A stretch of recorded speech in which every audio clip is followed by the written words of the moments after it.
राजस्थान की इंतखाबी रैली में तकरीर के दौरान केयर टेकर वज़ीर-ए-आज़म नरेंद्र मोदी की जानिब से मुसलमानों के ख़िलाफ़ इंतहाई नाज़ेबा और शर्मंगेज़ बातें कहे जाने पर कर्नाटक के सरकर्दा मुस्लिम कायदीन नासिर हुसैन मेंबर राज्यसभा और रहमान खान साबिक मेंबर राज्यसभा ने शदीद रद्दअमल का इजहार किया है। नासिर हुसैन ने कहा है कि लोकसभा इंतखाबात के पहले मरहले की पोलिंग में इंडिया अलायंस को 70% से ज़्यादा सीटें मिलने के इम्कानात से नरेंद्र मोदी और बीजेपी बौखलाहट का शिकार हो गए हैं। नासिर हुसैन ने कहा कि नरेंद्र मोदी ने मुसलमानों के ख़िलाफ़ जिस तरह की ज़बान इस्तेमाल की है वो वज़ीर आज़म के बावक़ार ओहदे के शाया निशान नहीं है। नासिर हुसैन ने कहा कि शिकस्त के खौफ से मोदी ने मुसलमानों के ख़िलाफ़ मजहबी मुनाफरत फैलाने के लिए इश्तियाल अंगेज़ भड़काऊ बयान दिया। नासिर हुसैन ने बताया कि कांग्रेस ने इलेक्शन कमीशन को शिकायत पेश करते हुए नरेंद्र मोदी के ख़िलाफ़ सख्त कार्रवाई करने का मुतालबा किया है। रहमान खान ने कहा कि मजहबी जज्बात भड़काने और नफ़रत फैलाने के लिए इलेक्शन कमीशन को नरेंद्र मोदी के ख़िलाफ़ सख्त कार्रवाई करना चाहिए। मुसलमानों के ख़िलाफ़ की गई नरेंद्र मोदी की इश्तियाल अंगेज़ तकरीर की मुल्क भर में मजम्मत हो रही है।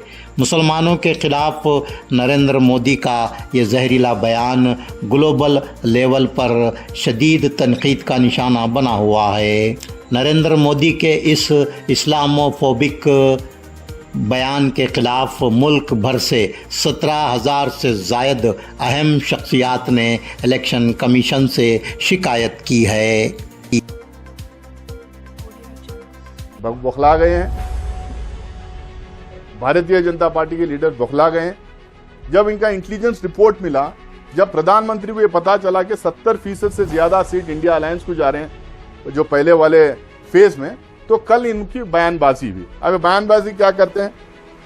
मनमोहन सिंह ने कभी बोला था कि नेचुरल रिसोर्स और नेशन के रिसोर्सेज के ऊपर अक़लियतों का पहला हक होना चाहिए। उनका कहने का मतलब ये था भाई किसी भी देश में जो अक़लियतें रहते हैं वो डरे हुए होते हैं, वो इनसिक्योर होते हैं, उनके साथ डिस्क्रिमिनेशन किया जाता है, उनके साथ सही तरीके से बर्ताव नहीं होता है, उनके साथ डिफरेंशिएट किया जाता है। तो इसके लिए उनको प्रोटेक्शन देने की ज़रूरत है, उनकी भलाई, उनका डेवलपमेंट को लेकर भी उनका ख्याल रखना है, इसको ले उनकी तरफ तवज्जो देने की ज़रूरत है करके मनमोहन सिंह जी ने बोला था। कल जिस तरह का बयान उन्होंने प्रधानमंत्री दिया है, ये आज तक मुझे नहीं लगता कि कोई हिंदुस्तान का प्रधानमंत्री इतनी गिरी हुई हरकत किया होगा, इतने गंदे तरीके से किसी एक कम्युनिटी को टारगेट करके इसके गंदे तरीके से बयानबाजी किया होगा। Violation of code of conduct violation हो रहा है। प्राइम मिनिस्टर एवरीडे मिसयूज कर रहे हैं कोड ऑफ कॉन्डक्ट को, लोगों को कम्युनल बेसिस पे आवाज दे रहे हैं कि आप ये है, ये लोग ऐसे हैं। मकसद क्या है? तो इसको जाहिर है कि हिट मॉन्गरिंग का ही एक हिस्सा हो गया। तो इलेक्शन कमीशन को नोटिस देना चाहिए। हम लोगों ने इलेक्शन कमीशन को कंप्लेंट किया। आज टाइम अभी थोड़ी देर पहले हमें मिला था, हमारी टीम वहाँ पे गई है, कंप्लेंट की है और बोले हैं कि इस कंप्लेंट को लेके एक्शन लेना चाहिए प्रधानमंत्री के ऊपर करके उनको हम लोगों ने बोला है। तो उन्होंने ये जो कल झूठ बोला है, उस झूठ को भी लेके हम लोगों ने इलेक्शन कमीशन में कंप्लेंट किया और प्रेसिडेंट ऑफ इंडिया को भी हम लोग एक कॉपी भेज रहे हैं और पूरे हिंदुस्तान में मैनिफेस्टो की कॉपी हम बंटवाएंगे कि एक प्रधानमंत्री किस तरह से झूठ बोल के हिंदुस्तान के समाज को डिवाइड करके, पोलराइज करके वो वोट लेने की कोशिश करता है और किस तरह से वो जीत के आता रहा पास में। ये उसका पर्दाफाश हम लगातार आज से करना शुरू करेंगे।